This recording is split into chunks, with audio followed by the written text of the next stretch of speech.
This segment is brought to you by Les Stanford Cadillac Chevrolet in Dearborn, Michigan. Please visit lesstanford.com. Hey everyone, welcome into Inside the Pizza Oven. I am your host, Fredi, the Pizza Man. Joining me today is Reda. What's up, Ali? How are you, buddy? Hey, bud. Good to be here. Good to have you, buddy. Thank you, today, man. Thank you. You're a world record holder when it comes to selling cars. Today we're going to make a pizza. I'm going to have you put on your apron, and I'm going to put you to work. So grab your apron, and maybe you can teach me a thing or two about being the record holder for selling pizzas in the country. Huh? I'm going to concentrate on making a pizza right now. You got it, buddy. I guarantee you won't have any issue with this. So perfect. So Ali, before you became obviously, you've been a great car salesman for many, many years. And I can tell you a story real quick. Come on, you can push down over here. All right. You can push down over here. My first interaction with you was roughly around 2008, end of 2009. My wife and I just got married. We walked into a car dealership, if I could say the name, Bill Wink.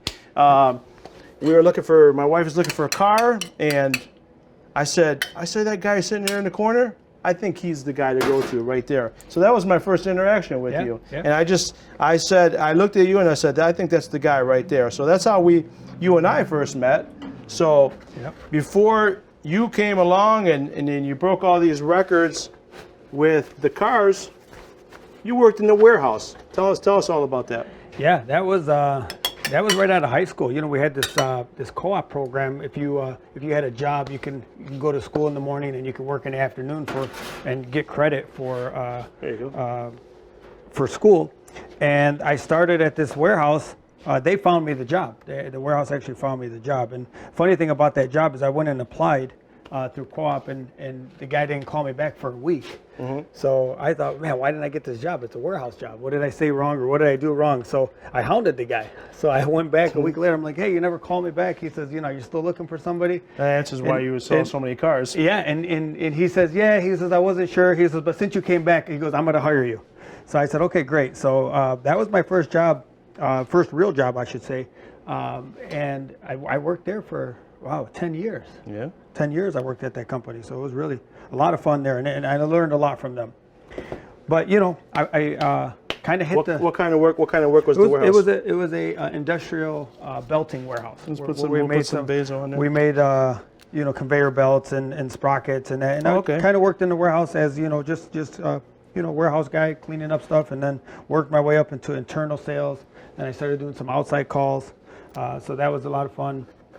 And but I kind of hit the top. It was two brothers that owned it. Good job. And then there you go. I think I'm getting good. You're doing good. So two brothers that owned it, and then it was I worked my way to third in line, and I had nowhere else to go. So I said, what am I going to be doing in 5 years? Where am I going to go? I was making decent money there, but I was just getting engaged. I said, man, I got to do something. I got to have something a little bit more where the future would be brighter. And I thought of sales. So at the time, I was either going to go into car sales or real estate. Yeah. I wasn't sure which one I was going to go into. I kind of researched both and fell right into the car sales industry.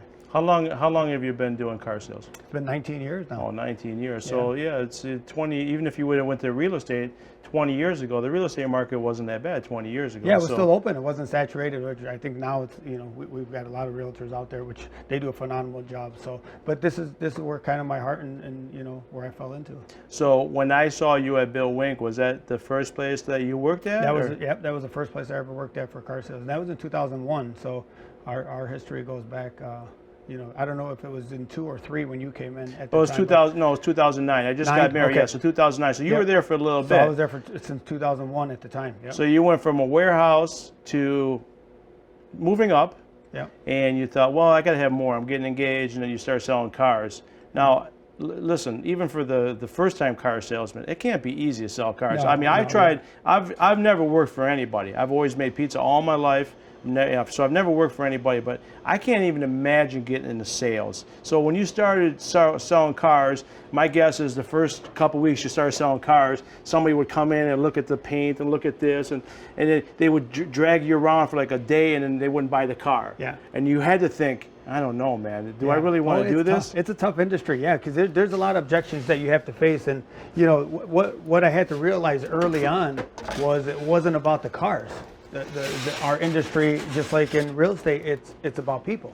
Mm-hmm. And I kind of realized that early in my career, when I started focusing more on taking care of people and the customer service portion of it, then I faced less objections and you know, didn't have to kind of fight the industry norms that we have in auto sales, which could be very rocky. Yeah, and I want to talk to you about obviously in 2018 you broke the record for the most cars sold, but I don't think a lot of people realize that that wasn't the only year you just broke a record selling cars. The previous years, you were busting your butt selling a lot of cars over and over and over, and then you got to a point where you sold a lot of cars. And we're gonna talk about that later. So, but you don't break records by not working. I know you. I know you when a dealership might open 9 to 6.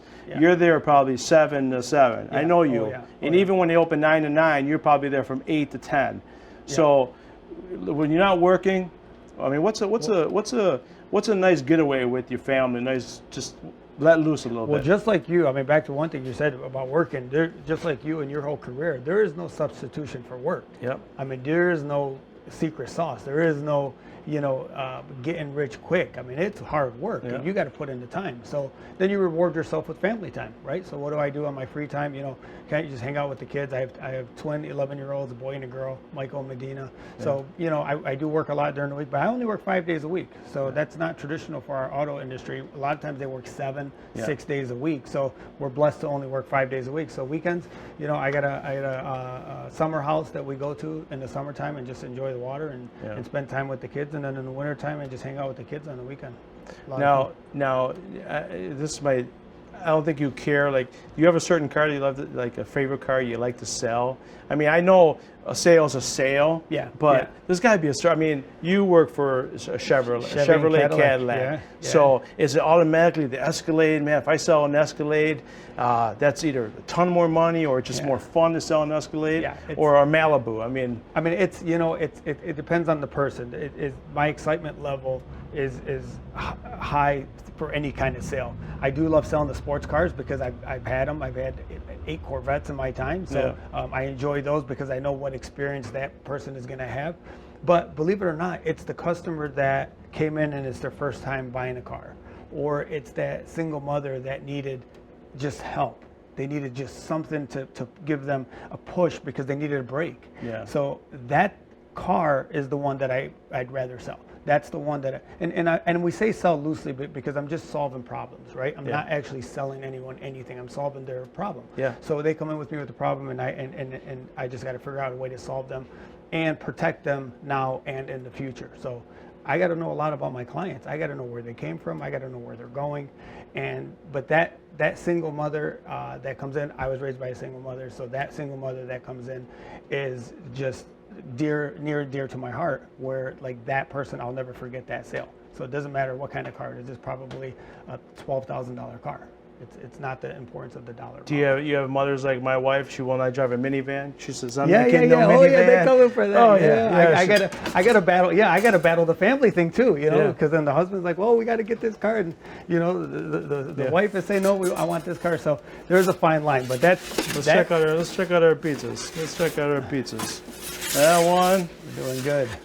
Hey, not bad, buddy. Not bad. Good. I'm gonna get you one day to make it on this. Make that one right here. Yeah, I gotta graduate there. And then slide it in. Yeah, but the way that you kind of lifted that dough right there, I mean, that's talent. So tell me, will they ever make a 4-door Corvette? Is we ever gonna see a 4-door Corvette? It's possible. It's possible. The Corvette is transitioning to a whole nother level of car, and they're actually, the way they're gearing Corvettes is they're trying to make it its own brand. So if they do that, they will have multi-levels of Corvette. So now they have is a Corvette and a Stingray. Are they different? No, I mean, same. Stingray is just the name of that type of Corvette. So the Stingray, they're all Stingrays now. Oh, they're all Stingrays. Yeah, they're all Stingrays now. It's just that they just brought that nameplate back. Yeah. Very cool though. A Corvette now, you go, what's a sticker price on? I mean, can you go in and buy? Oh, I want a Corvette with no air conditioning and no heated seats. Can you get something like that? They got standard models, but air conditioning and power windows, and that's pretty standard now. But believe it or not, they start at $55,000, so it's not as expensive as people assume they are. I mean, they're very affordable. But they can probably go up to. They could go up to 150. So there's such a wide range. If you get the supercar with the ZR1 with the big engine and that, I mean that's 140, 150,000. But entry level ones start at 55. You can't even drive that around here in Michigan. No, it's more of a collector's car. Yeah, definitely. Yeah, they're Sunday cars anyways. With the Corvette, I tell people is if you have a motorcycle, you drive it when you can drive a motorcycle. I mean, it's a Sunday car. It's not something that you want to drive in the rain anyways. Absolutely. Let's take out this pizza over here. Let's take it nice right here. Let me slide it over here. That looks good, buddy. That looks good. Thank you, sir. Yours looks just as good, buddy. You want to attempt to take it out? I'm gonna let you take it. I'm gonna let you take it. Oh yeah, we're here. Yeah, come on. I'm gonna let you take it out. Just hold it, put it right over here. Look at that. I dropped my first pizza I ever made in my life. So. You did? Yeah, you did pretty good. Being you're successful, I might want to take it back and drop it. You did pretty good.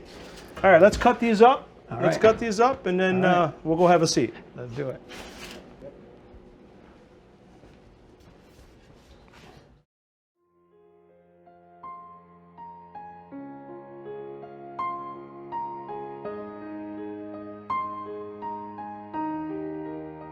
If you or your family is touched by autism, learn more about Fredi's foundation at #PopTheTap at FrediThePizzaMan.com. That's FREDI, thepizzaman.com, or email FrediThePizzaman@gmail.com. All right, Ollie.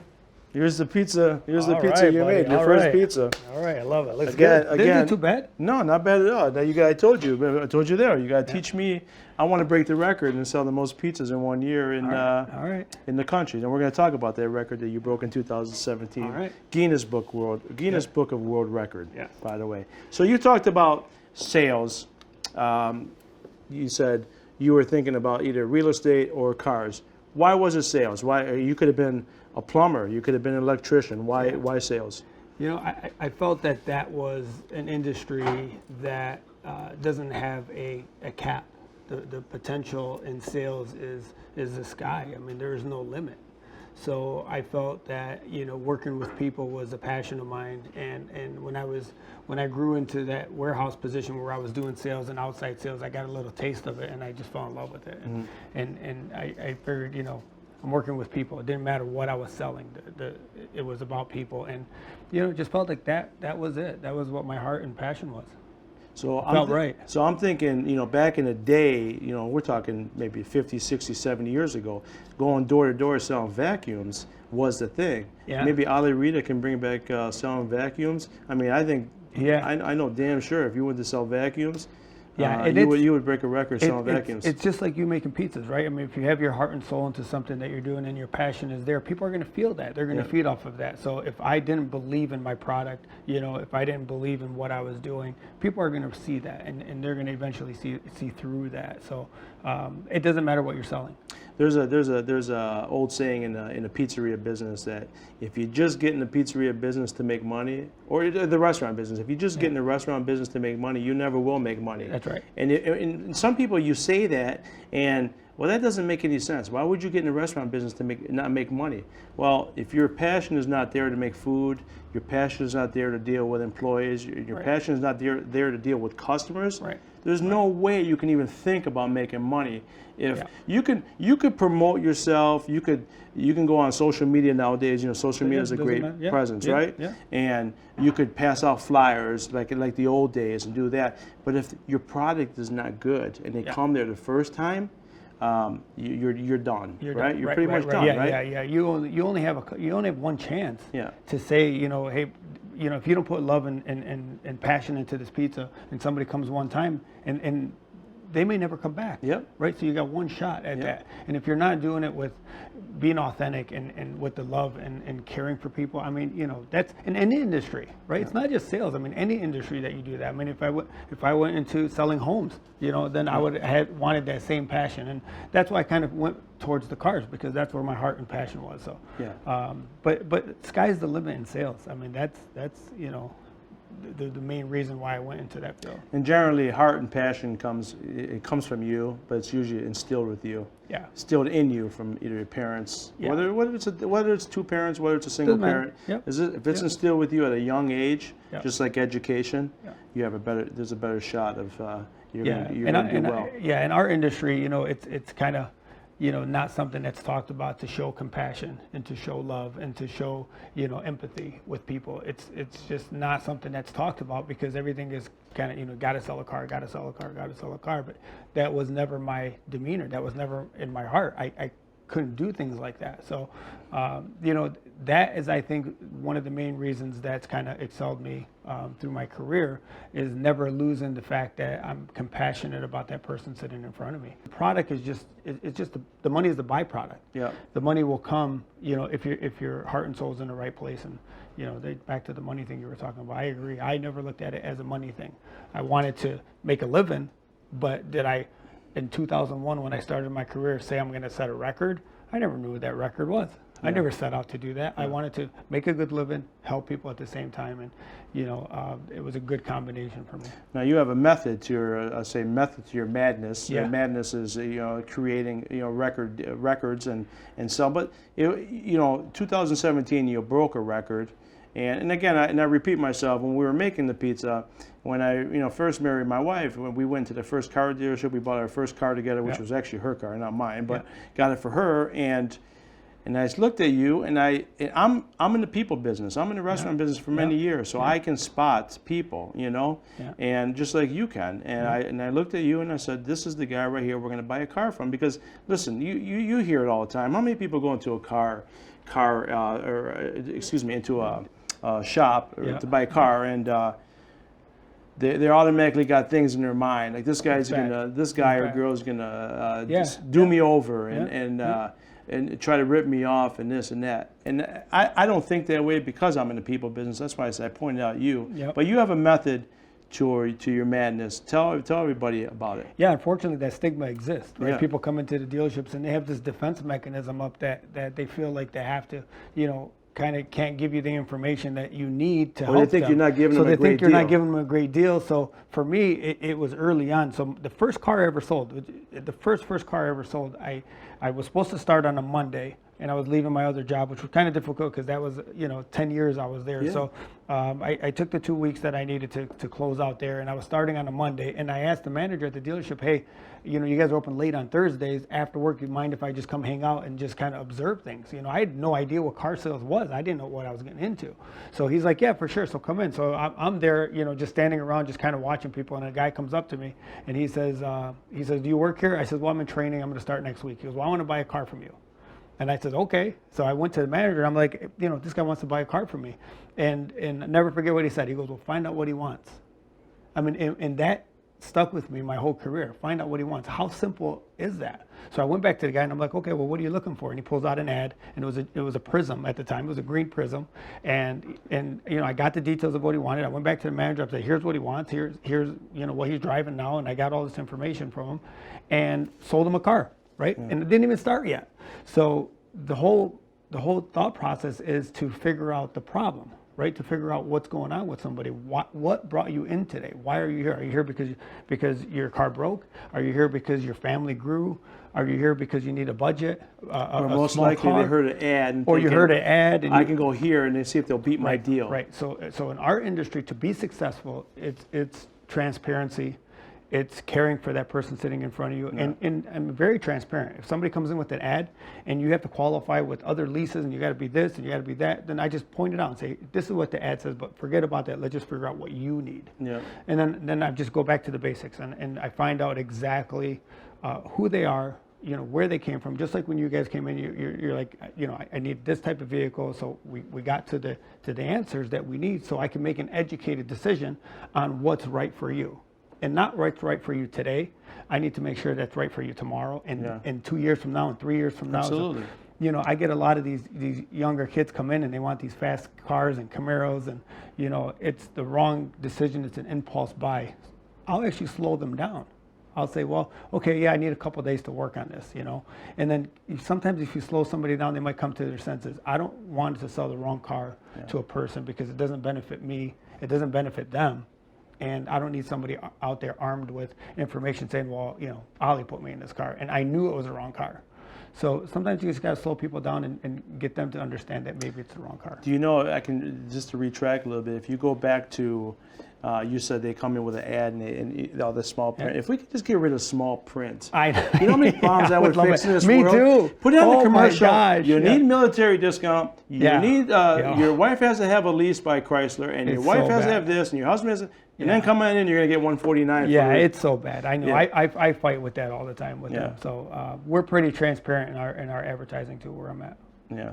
So when somebody walks into Les Stanford, and I've walked in you walk in, and your desk is right there as soon as you walk in, and you would think world record holder Ali Reda's got this humongous office, paved in gold and everything, and you walk in, he's just got a little cubicle sitting there. I'll give you the cubicle's glass. It's not. Yeah, it's nice. Yeah. So, and you got a couple assistants there. Yeah. So somebody walks in, you have a system, no appointments. Right. Tell the people about that. Yeah. So this kind of started in 2011 when my business started to grow to great levels, and I needed an assistant.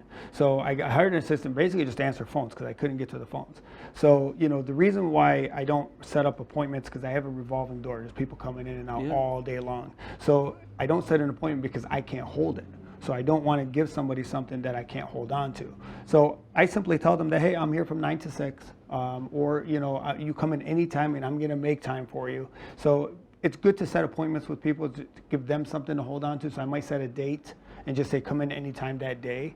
But other than that, we're just so busy. We have people coming in and out all day long. The phone's ringing like crazy all day long. So I can't hold a 4:30 slot because I don't know if there's going to be 5 people there or 10 people there or nobody there. Yeah. It's just the way the business is. So now I have 2 assistants that help me out. So you're right. I do have a small cubicle. It was the first. I think their offices are bigger than yours. Yeah, they might be because that was the first office I picked when I started there. Yeah. So when I started it, right by the door. It's pretty smart. Right? Yeah, it was right. Yeah. So it was just by the door. So in 2010, I started over. We talked about Bill Wink earlier, where I started at Bill Wink in 2008, 2009. It was kind of a rough era for a lot of people. Oh yeah. 2010, that dealership closed down. Yeah. So I was forced to move, and at that time, the economy was crashing. There was people bailing everywhere. Nobody had money. There was nothing going on. So we're in Michigan, the big 3 here. We're in Michigan, so if you're in the auto industry and you have a bad economy, or there's a strike going on or something going on, you're feeling. Everybody feels it. Restaurants feel it. Everybody feels it. So in 2010, I was forced to make a decision on what I wanted to do, and the dealership that I was at, Bill Wink Chevrolet, closed down. So I still stayed with Chevrolet because that's where my heart and passion was. And I moved over to Les Stanford, where I'm at now. And that was a tough decision because a lot of people were bailing out of the industry completely. They said car industry is dead. There was no money. The banks weren't lending money. The manufacturers weren't making any cars. So it was kind of a mess. So I still believed in that industry, and I still believed in it at that time. So in 2010, when I started there, that's the office that I picked. And that's the office I'm still at today. Was there any thoughts of maybe switching companies like Chrysler or Ford? Maybe Dearborn is your passion. Yep. So community. was there thoughts of leaving Dearborn because you had a base with Bill Wink? Yep. And so if you would have left and say went to Farmington Hills, would that have worked for you? I don't think I would have been as successful. I think my foundation was my community, and that's where I was, and that's where, again, my heart was, and that's where I love serving. So for me to bail on my community just because of, everybody was going through a tough time. It just wasn't me. So I didn't want to bail on the community at the time. I felt they still needed me. The love and support was still there.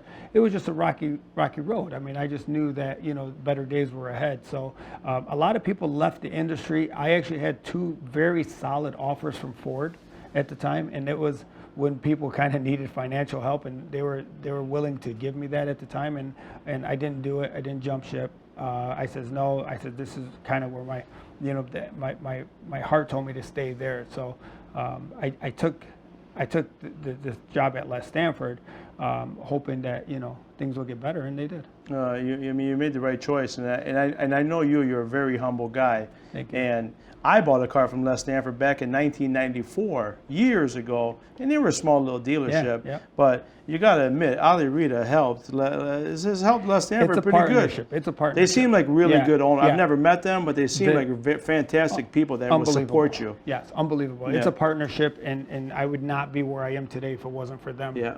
Most definitely. Yeah. So they actually put in the trust and the love in me. They allow me to do things that's not traditional in auto industry, right? They allowed me to grow at the pace that I needed to, and not, kind of, throw a wrench in it and say, you can't do that, you can't do that. Anything I ever needed, they stood behind me, and they helped me get to where I am today. So, Yeah. I mean, even having assistants, a salesperson having 2 assistants or 3 assistants is unheard of. No. But you go into any auto dealership, so I have my own personal assistants for them to be able to see growth and to see what I needed to grow to allow me to do that. They're wonderful people, and they're family owned and operated. Yeah. And they're Wonderful family. They won't work on the weekends because they say that you need that time for your family. Yeah. So that's another reason we're closed on Saturday and Sundays there. So Yeah. It couldn't have been. I couldn't have scripted it any better. Really. I've walked in to visit you, and I mean, you're a busy guy, and even me waiting there, there was nice sweets sitting there, Chatila sweets sitting there, and there is, so you go see Ali, you got a good chance of eating something pretty good. You're over getting there. something good, yeah. Yeah. Oh yeah, we always have something good. We always have snacks and food and drinks, and because sometimes I have 10 people waiting at one time. Yeah. Things don't take long, but now I have 4 offices. You're talking about the cubicles, so we have 4 all back to back. So we kind of use those, but things move pretty quick. Now, this is something that just came to my mind. So are they very smart to say, maybe we should park the Cadillacs next to Ali's office, or the Corvettes? Because I did come in there one time. The Stinger was sitting right Yeah, there. it was sitting right there in front of me. Yeah. Maybe it's a good spot to keep the cars. Yeah, we shipped them around, man. We shipped them around, so it was good. So what's a day in Ali Reda when you start work? And I meant that when I said that earlier. I know you go 8. You're True, there hour very true, early, yes. hour later. Yes, Your yes. assistants. You have assistants, but I know damn well you're working. So what's your day, and what are they doing for you? Yeah, I mean, any successful person kind of has these 3 or 4 things that they do every day when they come in. I'm sure you have the same routine when you come in every day. So, for my routine, I do get in an hour and a half early. I got to get certain things out of the way so they're not interfering with my day. That could be emails. It could be my customer surveys coming back.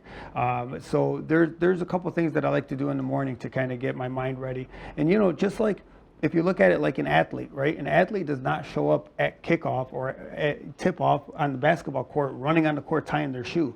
They mentally got to get prepared, and we're in the same state. So I need to show up to work. I need to get my body ready. I need to get my mind ready, because I have long days, some 12, 13-hour days sometimes, and you have to be physically and mentally ready for that. So coming in an hour early gets me ready, so that way by 9 o'clock when I start getting customers coming in, man, I have the sale behind me, and I have the one behind my sale, and I'm just ready to flow. So it's very important to kind of have that routine that you do every single day. It's good to hear you say mental part of it, because sports athletes, you think of the big and strong, but the mental part is the biggest. Yeah, right. And that's just it's the way in life. Yeah. I'm the same way. The way I prepare every day, mental. If I got to be somewhere at 7, I'm leaving a half hour early. Yeah. If I got to be somewhere, that's the mental. Yeah. And I think people that live by that, I think they're just more successful in general. Even in sports, there's athletes out there that will show up at kickoff and tie their shoes, but they're the ones that are not successful. They're not going to be successful, right? It's not going to happen. I mean, you mentally have to be prepared. People don't realize how much energy goes into your mental preparation. You got to have the right energy. I mean, there's a lot of things that go into keeping your mental state normal. Otherwise, you go insane. Yeah. Otherwise, you go crazy. If I come in and I have 30 things that I have to do, and I have customers I have to do, I mean, how do you organize that? Yeah. So you got to have some kind of process. You got to have structure. I mean, these are very important things, and any high-level athlete will always have that. Check back next week to see part 2 of our interview with Ali Reda. Les Stanford Chevrolet Cadillac is a family-owned and operated full-line Chevrolet Cadillac dealership located in downtown Dearborn, Michigan. For the past 50 years, Les Stanford has been dedicated to excellent customer service in sales, service, and auto body repair. We have all the resources available to make a fantastic car buying and servicing experience. This includes a massive selection of Chevrolet, Cadillac, and certified pre-owned inventory to choose from, free loaner vehicles for service and collision center customers, and a finance source for every type of credit situation. Come experience the Les Stanford Chevrolet Cadillac difference today by visiting our showrooms in Dearborn, Michigan, or shop online at lesstanford.com.